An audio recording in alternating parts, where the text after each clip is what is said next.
Hi, welcome to our channel where we share the most intriguing stories. What if your quiet life on a peaceful hill turned into a full-blown war with drones, fake fines, and viral revenge, all because you weren't in the local HOA? This is the outrageous true story of how one man took on a suburban tyrant and turned the internet into his courtroom. There's a kind of silence you only find on a hill at 7 in the morning. Not the absence of sound, but the right kind of sound. Distant wind, bird song, the groan of old wood under my feet as I step out onto the porch with a mug of black coffee in hand. The city lies below, still stretching its limbs. From here, it looks like a snow globe someone forgot to shake. Still, orderly, harmless. My name is Daniel Cole. I'm 46 years old, work remotely as a systems analyst, and live in a 2-story house my father built with his own hands back in the 70s. The place is old, sure, it creaks when it shouldn't and leaks when it rains. But it's mine. Solid. Real. It sits right outside the boundary of a modern development called High Pines, a neatly trimmed jungle of beige vinyl siding and recycled smiles. A manufactured community with manufactured rules. I've got nothing to do with it. Never did. According to every official document, my land predates their first blueprint by decades, and yet somehow, that doesn't seem to stop them from trying to absorb me like a rogue cell. Life here, until recently, had a rhythm to it. Simple, satisfying. I'd start my mornings tending the garden or tinkering in the garage. I'd mend a broken fence post, replace a screen door, maybe throw something together in the slow cooker, if I remembered. Some days, I'd take the dog, Barney, my mutt with an attitude, for a walk down the gravel path behind the house. Other days, I'd sit on the porch and just let the world breathe around me. I like the quiet. I like being left alone. I pay my taxes, keep my lawn cut, don't throw wild parties, or let my trash can linger on the curb too long. In fact, the only thing that might seem unusual to anyone is how rarely I leave. Working from home has turned me into something of a ghost around here, at least in the eyes of neighbors who expect to see headlights and commutes and carpool rituals. And that, apparently, was enough to start a storm I never asked for. Because in a place like High Pines, being quiet isn't just suspicious, it's practically criminal. Little did I know, sipping that coffee with my feet up and the sky wide open, that I was about to become the main character in a suburban soap opera I didn't audition for. It started with a glance. One of those long, squinting, suspicious looks from across the street, the kind you usually reserve for someone sneaking around your backyard with a crowbar at 3 a.m. Except in this case, it was 2 p.m. I was in broad daylight, wearing cargo shorts and planting tomatoes. At first, I didn't think much of it. Karen Wheeler had always had the vibe of someone who organizes her canned goods by color and probably refers to her SUV as the Escalade. She was the president of the High Pines HOA, a title she wore like a sheriff's badge, always walking with purpose, clipboard or tablet in hand, ready to enforce Rule 6.2b regarding mailbox heights. But then, something changed. I started noticing her more often, lingering on the sidewalk just a little longer than necessary, making subtle circles past my property in the morning and again at dusk. She always acted casual, pretending to check her phone or admire a flower bed, but her eyes would flick up to my house every few seconds like she was waiting for something to happen. Then came the whispers. One afternoon, my neighbor Jim caught me as I was carrying groceries in. "You all right, Dan?" he asked, half sheepish, half concerned. "Yeah, why?" "Well," he rubbed the back of his neck. "Karen's been going around asking folks about you. Said she's trying to verify occupancy consistency or something." "Excuse me." I blinked. She asked me straight up if you were squatting in your own house. Said you're unusually stationary for a working-age male. I couldn't help it. I laughed. Loudly. "Unusually stationary? What the hell am I, a shrub?" Jim didn't laugh back. "She's serious, man. Talking about how your name isn't in the HOA registry and that you refuse to integrate with community standards. She said she's compiling a file about me, for living, quietly." The next day, I saw her speaking to 2 teenagers on the sidewalk. One of them pointed at my house. Karen nodded, typed something into her tablet, and took a photo. A photo. Of my house. No warning, no interaction.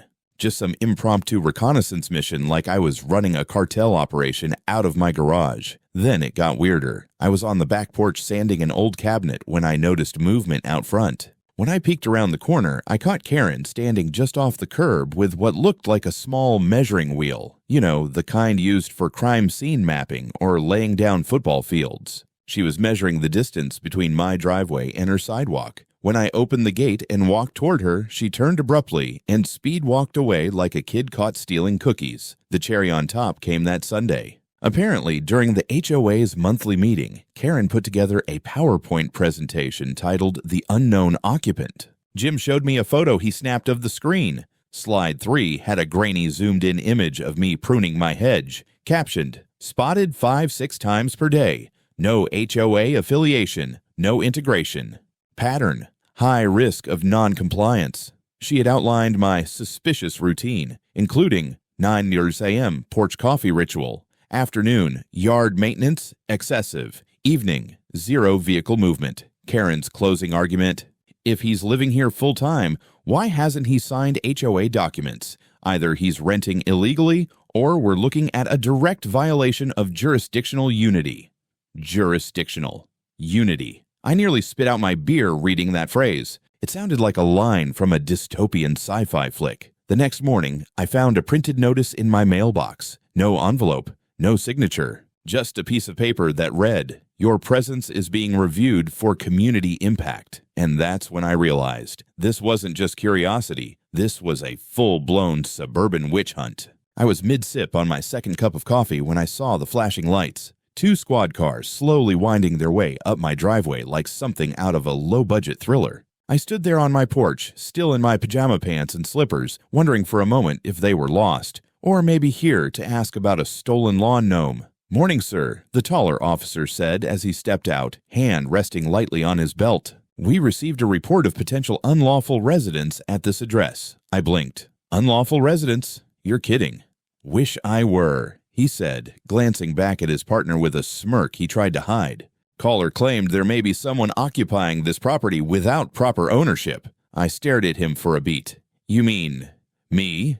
In my own house?" He gave a patient nod. I sighed, stepped back inside, and returned with a stack of documents that had become my new holy relics. The original deed, updated tax records, utility bills, and, just for good measure, my driver's license. The younger officer looked them over, exchanged a glance with his partner, and shook his head with a chuckle. "Yep, checks out. Looks like someone's been pulling your HOA's strings a little too tightly." "Karen," I muttered. "Karen," he confirmed. "We've had a few run-ins with her already. Last month she called about a suspicious fire hazard that turned out to be a citronella candle." They apologized and left with a polite warning to stay weird, which I actually appreciated. But the visit wasn't the end. No, that was just Act 1. The next week, I noticed a new buzzing sound. Not bees, not birds, mechanical, persistent. A drone. I spotted it hovering just above my property line, dipping low enough to scan my yard. At first, I waved. The drone rotated and pulled back. The next day, it returned. This time, it zoomed in on my shed. The day after that, it flew past my second-story window. Let me say this clearly. I'm a tech guy. I know drones. I know how far they can go, how they record, and I know illegal surveillance when I see it. I posted a sign on my fence, "Private property, drone flybys will be met with hose-based retaliation." Apparently, Karen didn't find it funny. 2 days later, I received a thick envelope stuffed in my mailbox. No postage, just hand-delivered with love. Inside was an updated community zoning map, a poorly photoshopped HOA directory, and, believe it or not, a fake welcome letter. It was addressed, "Dear Resident," and informed me that my home had been grandfathered into the High Pines HOA effective immediately. There was even a dues statement, $325 for the quarter, due in 7 days. They'd gone so far as to staple on a membership certificate with a gold foil sticker that looked like it had been peeled off a wine bottle. I scanned it, laughed, then forwarded everything to my lawyer. That night, I sat in my kitchen flipping through the absurdity. When the drone returned, this time it had a message banner hanging beneath it. "Welcome to High Pines. Compliance is community." I sprayed it with my garden hose. I'd like to say I took the high road, that I turned the other cheek. But the truth is, once you get a fake welcome letter stapled to a wine label sticker and a drone tells you to comply, something inside you snaps. So I lawyered up. Michelle Green, real estate attorney, local legend. The kind of woman who wears heels sharp enough to open envelopes and a voice that could cross-examine thunder. I found her after reading a review that said, "She made my HOA president cry in mediation. 11:10. We met for coffee. I showed her the fake documents. She laughed exactly once, then spent the next hour drafting a cease and desist so cold it could have frozen Karen's lavender bushes solid. Within 48 hours, Karen received formal notice that she and the HOA were being reported for harassment, defamation, and attempted extortion. A complaint was filed with the county zoning board detailing false claims of jurisdiction. And most satisfyingly, a petition was submitted to legally register my property as HOA exempt, with the county clerk attaching a personal note. "For God's sake, leave this man alone." Karen, of course, did not take it well. The very next day, she plastered the neighborhood with flyers, actual flyers, printed in color, laminated, titled, "Community Watch Alert Illegal Occupant. Warning, house on hill, does not follow HOA rules, may lower property values. Stay vigilant." The flyer had a grainy black and white photo of me walking my dog in a hoodie, like I was the Unabomber. It even included my street address, circled in red. I looked like a suspect from Dateline NBCU. That was the last straw. I made a video. Nothing dramatic, just me, standing in my yard, calmly explaining what had been going on. I held up the fake HOA map, the certificate, the drone footage, even the laminated flyer. I titled the video, "When Your HOA Tries to Annex Your House Like It's 1942, and I uploaded it to YouTube and TikTok. By the next morning, the video had 87,000 views. By lunchtime, over 300,000. By dinner, someone sent me a link to a Reddit thread called Karen versus the Hill Man. I was trending. My mailbox overflowed with gnome figurines and "You got this, Daniel" notes from strangers. But Karen wasn't done. That evening, as if this were all just a game of HOA chicken, she held a special emergency meeting on the community green. A fold-out table, microphone, handouts. I watched from my porch with binoculars, sipping a beer and eating popcorn. Her PowerPoint was titled, "Defending the Neighborhood, Why Standards Matter." Slide 2 was just a big picture of my house. Slide 3 had my Wi-Fi network name, which apparently she'd picked up during a neighborhood scan. "It's definitely not an HOA. I regret nothing." Then she made her boldest move yet. She unveiled a petition demanding that the HOA file suit against me for encroachment, non-compliance, and destabilization of neighborhood morale. There were maybe 11 signatures. 3 of them misspelled their own names. At that point, I walked down to the green and approached the group. I wasn't angry. I was calm, cold even. I introduced myself, nodded to a few stunned neighbors, and said clearly, "I don't live in your neighborhood. I live on my land. I don't answer to your rules, and I never will. And if this continues, I'll make sure your HOA learns that the hard way. In court." Then I turned to Karen and added, "Tell your drone to stay off my porch. I'm not responsible for what my hose does next time." Dead silence. One person clapped. I think it was Jim. I figured after the showdown on the community green, things might cool off. Maybe Karen would realize she'd picked the wrong battle. Maybe she'd take up gardening or candle making or witchcraft, anything but HOA warfare. But no, she escalated. First came the bribe. One morning I found a white envelope slid under my garage door. No stamp, no name, just a neat little note inside. "We believe in harmonious community living. Let's resolve this with understanding and mutual benefit. Enclosed, $500 goodwill gesture in exchange for compliance." Tucked inside, 5 crisp $100 bills. It was such a bizarre mix of creepy and corporate, I actually laughed out loud. I pinned the note on my fridge under a magnet that says, "Crime, but make it polite." Naturally, I made a copy, emailed it to Michelle, and returned the original to Karen's mailbox with my own note. "Thanks for the lunch money. Still not joining your cult." The next day, an inspector knocked on my door. He was wearing khakis and a polo shirt embroidered with Neighborhood Integrity Council, which sounded made up even before he opened his mouth. "Good afternoon, sir. We've had some reports of code violations on your property. Overgrown hedges, unsecured trash bins, non-standard paint tones." I stared at him. "Do you work for the county?" "No, sir. I'm with the HOA Adjacent Oversight Initiative." I blinked. "That's not a thing." He tried to hand me a clipboard. I handed it right back. Then I pulled out my phone and began recording. "This is private property," I said. "Leave, or I'll call the sheriff and ask them if oversight initiative is code for trespassing." He turned and speed walked away like his cargo shorts were on fire, but the kicker came 2 days later. A bright yellow envelope taped to my front door, big red letters. "Final warning, code infraction penalty." Inside, a ticket. No, really. A faux citation with a barcode and a line that read, "You are hereby fined $750 for community disruption, refusal to comply, and excessive individuality." There was even a place to mail a check. To a P.O. box labeled Civic Harmony Department. That was new. I posted a photo of the ticket on my channel with the caption, "Apparently being myself now comes with a cover charge."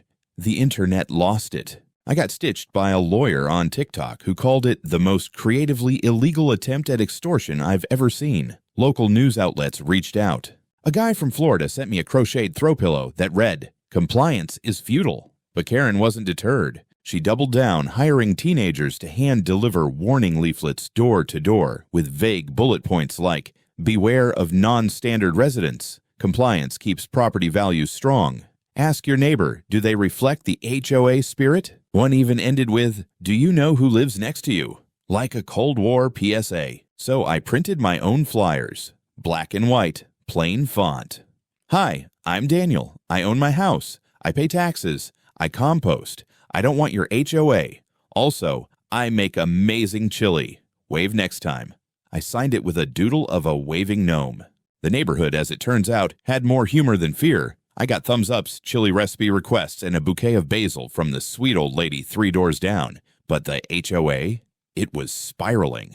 Karen had turned a simple property boundary into a suburban Cold War. Only instead of missiles, she had drones and fake fines. And I had sarcasm, social media, and a lawyer with teeth. It all led to this. After months of harassment, forged documents, drone warfare, and HOA-sponsored propaganda, the courtroom became our final battlefield. And make no mistake, this was no small claim sideshow. This was a full-blown legal spectacle, complete with press coverage, HOA board members in pressed suits, and Karen Wheeler herself perched like a falcon in designer beige. The judge, Honorable Marla Desmond, was a woman in her 60s with a stare that could crack pavement. She had zero tolerance for nonsense and a deep personal hatred for wasted time. "Let's get to the meat," she said as the proceedings began.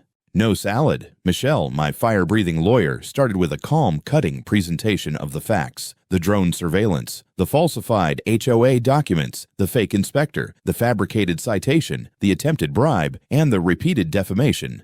Each piece was introduced with time-stamped photos, video evidence, and a large binder simply titled Wheeler Ver. Reality. Karen's lawyer, a sweaty man with a comb-over and the charisma of wet drywall, argued that the HOA was merely protecting the community's aesthetic integrity and that Karen had acted out of dedicated civic concern. Michelle rose slowly and said, "Concern is knocking on a door, not launching an aerial spy campaign and mailing extortion letters."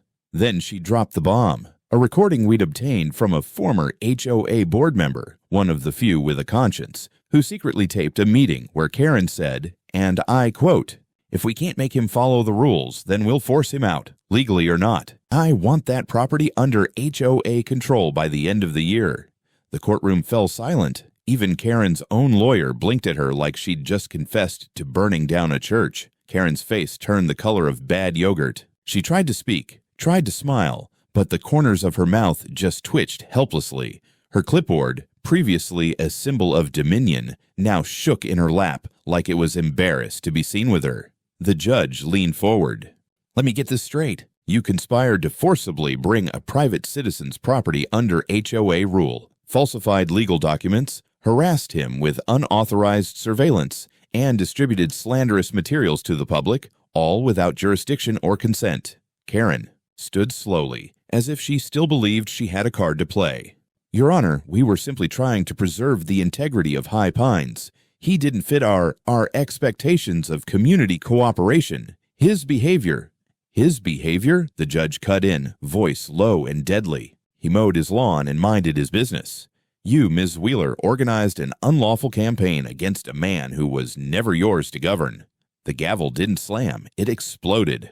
I find the HOA of High Pines guilty of civil harassment, defamation, abuse of process, and attempted extortion. Mr. Cole is awarded $120,000 in damages, including punitive fines. She turned her steel gray eyes to Karen. Ms.